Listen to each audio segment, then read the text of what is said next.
What's up, guys? Bluddshed here, chilling with my goat boy on the PTR, and I thought I would share my top emphasis on my top builds for T16 speeds.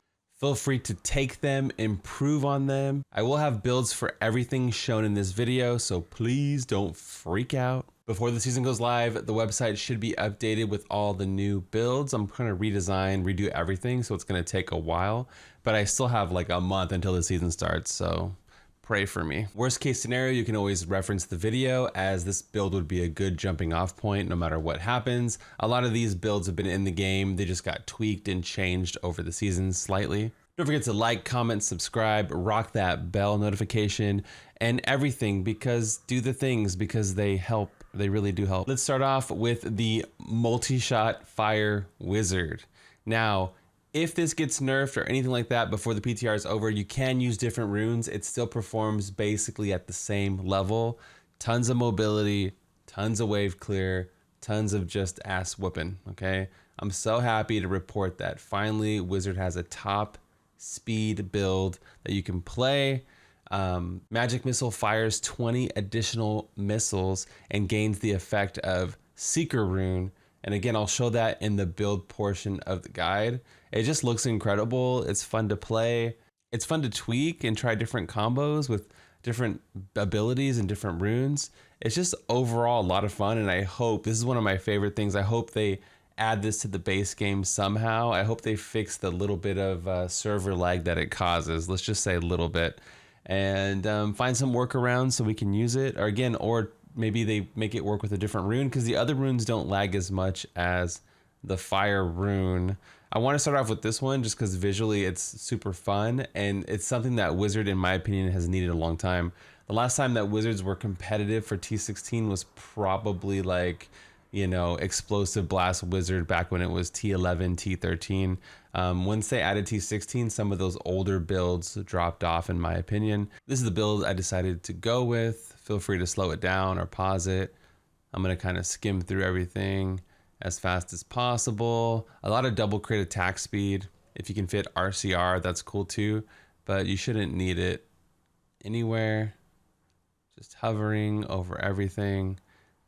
And perfect. I use Stone of Jordan on a lot of the builds, so if you're confused about the resource, just know that with Stone of Jordan, you stack one resource, in this case fire, and you get all of them. So you get all the resources, the way the mechanic works. Each of your elemental's damage bonus is equal to your highest static element. So if you stack one, you get all of them. Up next, we have the classic, the oldie but a goodie, the Whirlwind Barbarian. Now, if you don't know, their legendary power that they can get this season is Whirlwind pulls in and holds all enemies within 25 yards. We had a similar effect, but this is like pixel stacking. This is really, really good, and it works well for speeds, Paragon farming, support, for pushing. It works good in Whirlwind, it works good in Hoda. This is a really good legendary power, and I hope it makes its way into the base game. Just a solid build for freeing up empty hands, for whatever you want to do. The Netflix and chill build just got better. I like to run Auguild with this set because of the elite damage. You know, Barb's has always struggled on elites, or that was their only pain point, was like elites or Rift Guardians. So I feel like it helps me a little bit. I don't need the extra cooldown or anything like that. But again, you know, feel free to use my build as a template and kind of build whatever Whirlwind Barbarian of your dreams. I do like the added spell effect, or the visual effect of the bigger Whirlwind. I think it really adds to the aesthetic of the class overall. And I think the devs did a good job kind of doubling down on what we had and then just kind of added to the game. I think as the video progresses, you'll see like, oh, this is just like Crusader, but more Satyr, now with 800% more. Here's what the build looks like. Obviously, Trapped is missing from my setup for some reason, but I will go through and show you. Another thing I'm using, you might have saw it in the video, is Leap. Okay, you don't ever want to use this. Only when you come across an obstacle that you can't get around. So I spam Sprint Marathon and hold down Whirlwind and keep up my other buffs, right? I only use this when I need to jump over something. A lot of wiggle room on what you can use. You can go to the captain set, you can drop gold wrap. I have gold wrap in almost every setup just because I like to stand in explosions and pick things up and not have, I don't like to move, right? So having gold wrap boon, and avarice on my follower. Is pretty much every follower should have, you know, avarice band, nemesis bracers, flavor of time, like, you know, things like that. The next one is a way to live out your Thor Thunder God epicness. We're talking Riders of the Storm here, okay? The Crusader, Fist of Heavens build. The legendary power that we get to work with is every 2 seconds, and you can see it in the gameplay, call down Fist of Heavens on a random nearby enemy. This looks like it scales with your set. It hits super duper hard, even for like Speed Paragon. Obviously we're doing T16 right here. So you can see as I'm riding around, it's just drive-by blasting electric energy, killing enemies, frying them to bits. This is probably gonna be my main speed build. This is really fast. I would say this is more the consistent. This is very consistent, like God Demon Hunter, God DH. So yes, I hope again, this makes it to the base game. This just makes farming, doing speeds or any kind of content more enjoyable, and it's really thematic. You feel like you got, like, you know, you just got the freaking thunder coming with you, you know, you got angels coming with you. It really is thematic to the class, and you can tell I'm really excited about it. A lot of the best speed builds in the game have like a commonality, right, where they do damage while they're moving. You got DH is spinning and they're doing damage, Whirlwind spinning, doing damage while they're moving, Crusader now. So these kind of things really help and make everything just more enjoyable and make us more efficient at what we're doing. Here's what the build looks like. Fist of Heaven speeds. Again, I'm trying not to go too fast, but I don't want the video to be like too long, right? So I like double crit, cooldown, and reduce resource costs to go with the captain set to synergize there. So these stats aren't perfect. This is just what I was going for. Hopefully the website has a more in-depth version. Like all the squirts I have pretty much don't have element, but you always want to have element on your squirts if possible. So like a double crit lightning would be better. I just didn't want to sit here. It's all my PTR time is me rolling, right? Non-stop. So it's just anything to cut down time, but to still get a good idea of what to roll is going to be better for me, right? And better for the stream and everybody. So for Monk, I decided to go with a class. You can probably see it on the screen here. It's a class that Blizzard took in the back of Applebee's and beat the hell out of it with 35 Nerf bats. The Inez Mystic Ally Monk. Okay, so this got nerfed pretty hard. We're halfway through the PTR right now when I'm recording this. I fully expect them to revert a little bit of the changes, revert a little bit of the damage, make it a little bit better, but you'll be happy that for T16, for bounties, for even like GR90s, you basically can't tell the difference. It still just slaps, hits them with the big whop, and you do tons of damage, as you can see in the video. There is a legendary power we can use called Wave the 100 Fist. The combo punches use the second stage combo punch. That sounds confusing, but you can see how I'm punching like Dragon Ball Z. I'm just like dragon balls. I'm just punching nonstop, right? So I feel like it is a small damage increase, or it's a placebo effect and it just feels like I'm doing more damage. You don't need it. I tested it without it. It works fine, but it's kind of fun. It's cool to live out your DBZ fantasy with your own personal Ginyu Force, AKA Mystic Allies. I enjoy it. I quite like it. So here's the Inez T16 build. I'm gonna go through it here for you. I like the Wave the 100 Fists for the movement speed bonus, but you know, use whatever you like. Ingeom, Echoing Fury, pretty good stuff. Rochelle's Ring, so that works with the Echoing Fury, so it is fearing constantly. If you use the Angel Crack, the Angel Dust on it, you get the max value even for the fear. So 22% chance to fear, plus the ring has fear on it. You can get up to 5%, 5.1% fear on the ring itself. Lots of fears, lots of movement speed, constantly proccing to give you more of that DBZ lifestyle we're talking about. Okay, so here's the build. Oh, this shouldn't be Incense Torch. This should be Flying Dragon. I don't know what happened here.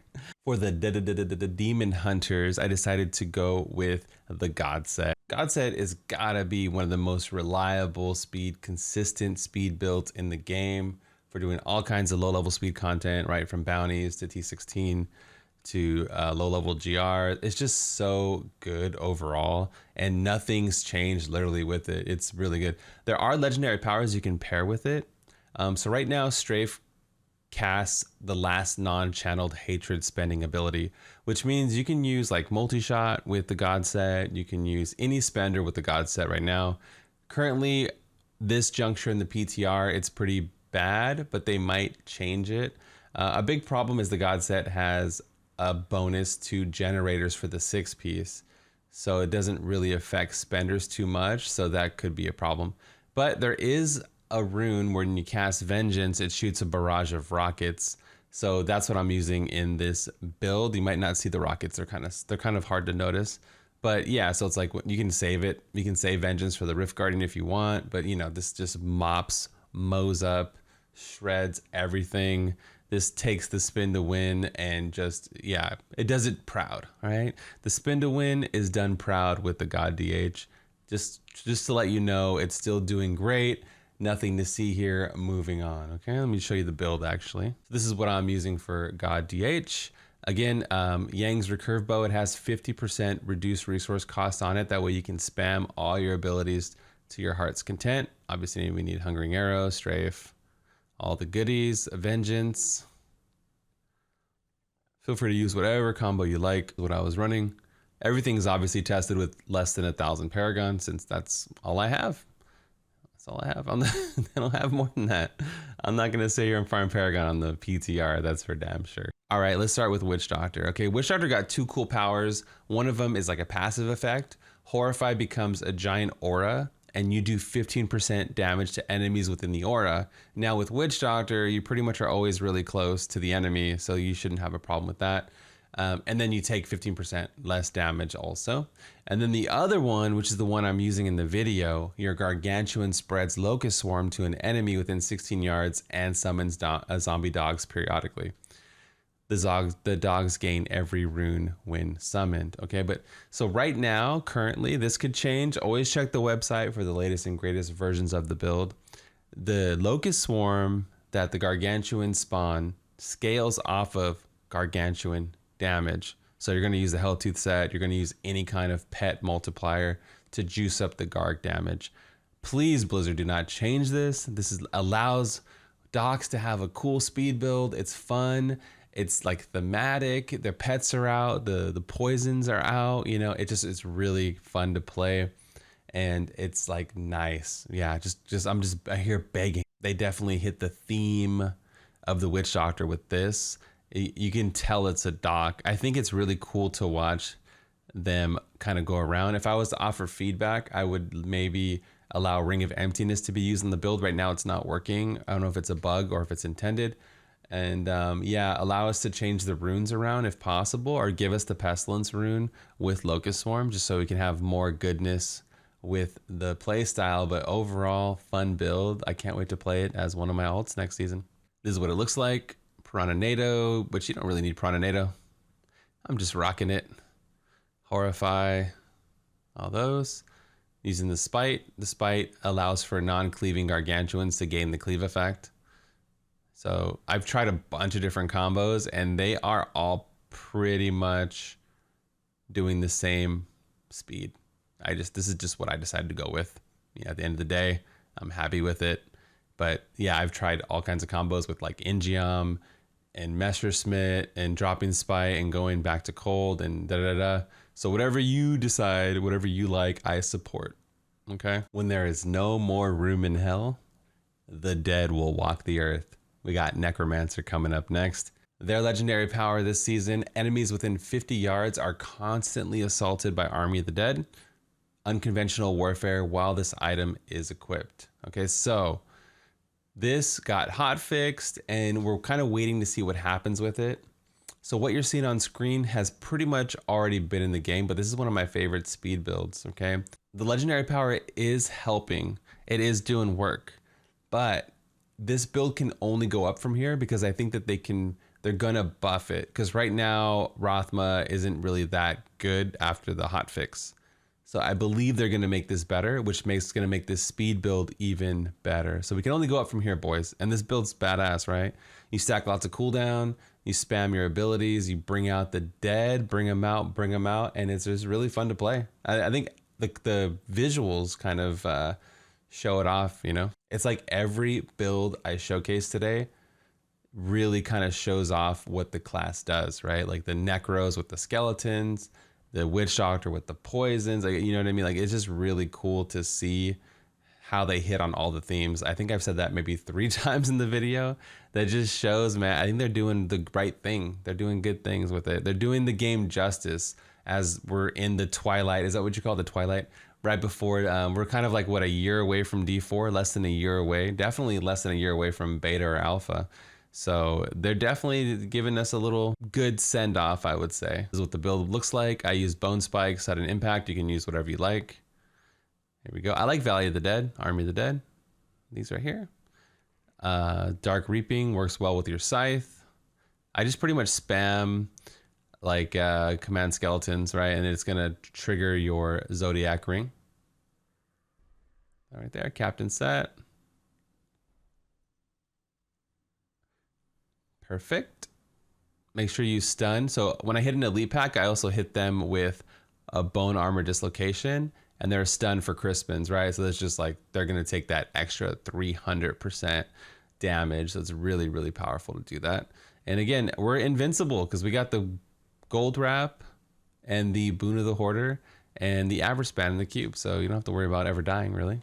Don't forget to check out the stream, twitch.tv/bloodshed. Don't forget to like the video. This takes a lot of time, effort, and staying up late to film it. Been making D3 content since 2016. Yes, 2016. So give a brother a like, please. That's going to be all for me today. I'll see you on the next video. This is Bloodshed, and I'm out of here. Peace.